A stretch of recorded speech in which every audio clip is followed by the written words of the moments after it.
हाँ तो नमस्कार दोस्तों, आज के इस वीडियो में हम देखेंगे सामान्य ज्ञान के बहुत ही महत्वपूर्ण प्रश्न जो कि आपकी सभी प्रतियोगी परीक्षाओं में बहुत ही ज़्यादा काम आने वाले हैं। तो दोस्तों वीडियो को लास्ट तक जरूर देखें और वीडियो यदि आपको पसंद आता है तो इस वीडियो को लाइक और शेयर जरूर करें। आइए दोस्तों, बिना देर की वीडियो को स्टार्ट करते हैं। देखते हैं आज का पहला महत्वपूर्ण प्रश्न।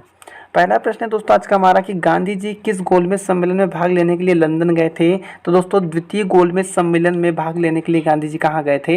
लंदन गए थे। द्वितीय गोलमेज सम्मेलन कब हुआ, इसका आंसर आपको कमेंट करके हमें बताना है। अगला प्रश्न है हमारा, वर्ष 1919 में जलियांवाला बाग हत्याकांड कहाँ पर हुआ था? ये बता दोस्तों अमृतसर में। ठीक है, अमृतसर पंजाब में 1919 में जलियांवाला बाग हत्याकांड हुआ था। इंपॉर्टेंट क्वेश्चन है। अगला प्रश्न हम देखेंगे, गांधी इरविन समझौता कब हुआ और यह किससे संबंधित है? तो ये संबंधित दोस्तों सविनय अवज्ञा आंदोलन से। उस सविनय अवज्ञा आंदोलन हुआ था आपका 1930 में, लेकिन गांधी इरविन समझौता कब हुआ था? 5 मार्च 1931 को। दोनों डेट बहुत ही महत्वपूर्ण है, आपको याद रखना है। गांधी इरविन समझौता 1931 में और सविनय अवज्ञा आंदोलन 1930 में। अगला प्रश्न देखेंगे, गांधी जी ने किस कानून को काला कानून कहा? तो दोस्तों रोलेट एक्ट को गांधी जी ने किस नाम से कहा था? काला कानून इसको कहा था। अभी रोलेट एक्ट कब आया, अभी आगे प्रश्न आएगा, आपको पता चल जाएगा। भारत का अगला प्रश्न देखेंगे, भारत का संविधान लागू होने तक स्वतंत्रता के पश्चात इसका शासन किसके अंतर्गत चलाया गया? तो 1935 के भारत सरकार अधिनियम के अनुसार ये चलाया गया था। ठीक है, जो अधिनियम बना था 1935 में उसके अनुसार ये चलाया गया। अगला प्रश्न हम देखेंगे, 1919 के इंडियन काउंसिल एक्ट में किस बात की व्यवस्था की गई थी? तो इसमें बात की व्यवस्था की गई थी सांप्रदायिक प्रतिनिधित्व की। किसमें? 1909 के इंडियन काउंसिल एक्ट में। अगला प्रश्न है दोस्तों हमारा कि डॉक्टर भीमराव अंबेडकर और महात्मा गांधी के मध्य 1932 में हस्ताक्षरित पूना समझौते में प्रावधान था। किसका प्रावधान था? हरिजनों के लिए आरक्षण सहित संयुक्त निर्वाचन क्षेत्र का इसमें प्रावधान था। किसमें? पूना समझौते में, जो कि भीमराव अंबेडकर और महात्मा गांधी के मध्य 1932 में ये हुआ था। अगला प्रश्न है कि किस अधिनियम की प्रमुख विशेषता प्रांतीय स्वायत्तता थी? तो 1935 अधिनियम की जो विशेषता थी वो थी प्रांतीय स्वायत्तता। अगला प्रश्न आपका है, रेगुलेटिंग एक्ट कब पारित हुआ? इंपॉर्टेंट क्वेश्चन है। 1773 में रेगुलेटिंग एक्ट आपका पारित किया गया। अब बढ़ेंगे अगले वाले प्रश्न की ओर।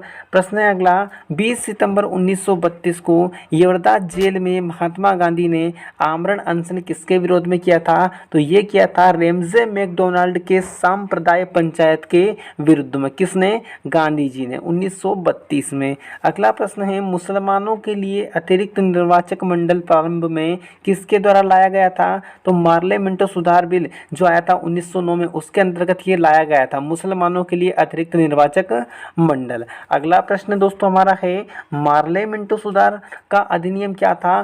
पृथक चुनाव निर्वाचन प्रणाली। ठीक है, मार्ले मिंटो सुधार का अधिनियम क्या था? पृथक निर्वाचन प्रणाली। अगला प्रश्न हम देखेंगे, भारत में जब क्रिप्स मिशन आया उस समय भारत का वायसराय कौन था? Most important question. Right answer होगा लॉर्ड लिनलिथगो। जब भारत में क्रिप्स मिशन आया था उस समय क्या थे? भारत के वायसराय थे। प्रश्न क्रमांक अगला है, वर्ष 1932 में अखिल भारतीय हरिजन संघ के संस्थापक कौन थे? तो ये थे आपके महात्मा गांधी। अखिल भारतीय हरिजन संघ की स्थापना कब हुई? 1932 में। अगला प्रश्न हम देखेंगे, निम्नलिखित में से किस अधिनियम द्वारा भारत के गवर्नर जनरल को अध्यादेश जारी करने की क्षमता या शक्ति प्रदान की गई थी? तो भारतीय परिषद अधिनियम 1861 के तहत गवर्नर जनरल को अध्यादेश जारी करने की शक्तियां प्रदान की गई थी, अधिनियम 1861 के तहत। अगला प्रश्न है, भारत के गवर्नर जनरल को किस एक्ट के द्वारा अपनी समिति के निर्णय को अस्वीकार करने का अधिकार मिला था? तो 1786 का अमेंडमेंट एक्ट जो था, इसके तहत उनको अपनी समिति के निर्णय को अस्वीकार करने का अधिकार भी प्राप्त हुआ करता था। अगला प्रश्न है, महारानी विक्टोरिया को भारत की साम्राज्ञी नियुक्त किया गया, कब नियुक्त किया गया था? 1858 ईस्वी में महारानी विक्टोरिया को भारत की साम्राज्ञी नियुक्त किया गया। अगला प्रश्न इंपॉर्टेंट क्वेश्चन, किस अधिनियम में पहली बार भारत के लिए संघीय संरचना प्रस्तुत की गई? तो 1935 के अधिनियम में। कौन से अधिनियम में? 1935 के। अगला प्रश्न है, 1919 के अधिनियम में द्वैध शासन धारणा को जिस व्यक्ति ने परिचित कराया वो कौन था, उसका नाम था भाई चेम्स फोर्ड। ठीक है, 1919 के अधिनियम में द्वैध शासन धारणा को जिस व्यक्ति ने परिचित कराया था वो व्यक्ति था चेम्स फोर्ड। अगला प्रश्न है हमारा, मार्ले मिंटो सुधार बिल किस वर्ष पारित हुआ? Most important question. इसका राइट आंसर आपका हो जाएगा 1909 में मार्ले मिंटो सुधार बिल पारित किया गया। अगला प्रश्न है, भारत में सचिव का पद किसके द्वारा निर्मित किया गया था? तो ये निर्मित किया गया था भारत सरकार अधिनियम 1858 के तहत। प्रश्न अगला, मॉन्टेग्यू चेम्सफोर्ड सुधार में प्रावधानों का सार क्या था? प्रांतों में दोहरा शासन। ठीक है, मॉन्टेग्यू चेम्सफोर्ड सुधार में जो प्रावधान का सार था वो यही था कि प्रांतों में दोहरा शासन। अगला प्रश्न हम देखेंगे, भारतीयों को वर्ष 1947 में सार्वभौमिक सत्ता सौंपने की योजना निम्न में से किसके नाम से जानी गई? तो लॉर्ड माउंटबेटन योजना के तहत ये जानी गई। कौन सी योजना? भारतीयों को 1947 में सार्वभौमिक सत्ता सौंपने की योजना माउंटबेटन योजना के नाम से जानी गई। अगला प्रश्न है दोस्तों इंपॉर्टेंट क्वेश्चन कि भारत में सचिव का पद किसके द्वारा निर्मित किया गया? तो भारत सरकार अधिनियम 1858 के तहत ये निर्मित किया गया। फिर से अगला प्रश्न है हमारा जो कि हम देख चुके हैं, मॉन्टेग्यू चेम्सफोर्ड सुधारों में प्रावधानों का सार क्या था, ये प्रश्न हम देख चुके हैं और ये वाला प्रश्न भी अभी हम देख चुके हैं। अगला प्रश्न हम देखते हैं कि अखिल भारतीय महासंघ स्थापित करने का प्रावधान शामिल किया गया था। किसमें शामिल किया गया था? भारत सरकार अधिनियम 1935 में ये शामिल किया गया था। ठीक है, अखिल भारतीय महासंघ स्थापित करने का प्रावधान। अगला प्रश्न है, ब्रिटिश सरकार ने पहली बार यह घोषणा की कि उनकी मंशा भारत में धीरे धीरे एक उत्तरदायी सरकार बनाने की है। किसके द्वारा? अगस्त 1917 में यह घोषणा की गई थी। ठीक है, अगला प्रश्न हम देखेंगे कि निम्नलिखित में से किस अधिनियम ने केंद्र में वैध शासन प्रणाली को स्थापित किया? तो भारत शासन अधिनियम 1935 ने केंद्र में वैध शासन प्रणाली को स्थापित किया।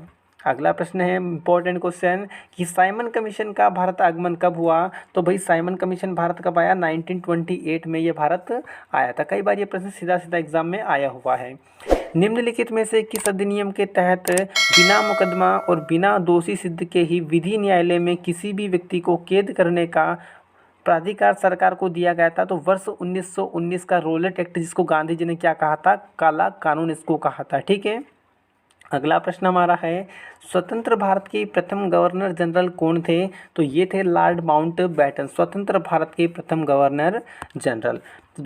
तो दोस्तों आज के लिए वीडियो में इतना ही। आशा करूंगा कि आपको आज का वीडियो पसंद आया होगा। वीडियो दोस्तों यदि आपको पसंद आया हो तो इस वीडियो को ज़्यादा से ज़्यादा लाइक और शेयर जरूर करें और इसी तरह के महत्वपूर्ण वीडियो देखने के लिए शर्मा जी क्लासेस के यूट्यूब चैनल को सब्सक्राइब करके बेल आइकन को प्रेस कर लें, जिससे आपको हमारे आने वाले नए वीडियो के नोटिफिकेशन मिलते रहे। और साथ ही आप हमारे व्हाट्सएप ग्रुप को भी ज्वाइन कर सकते हैं। डिस्प्ले पर आपको नंबर दिया गया है, इस नंबर पर मैसेज करके आप शर्मा जी क्लासेस के व्हाट्सएप ग्रुप को ज्वाइन जरूर करें। तो मिलते हैं दोस्तों अगले वीडियो में, तब तक के लिए आप सभी मित्रों को नमस्कार। जय हिंद, जय श्री महाकाल।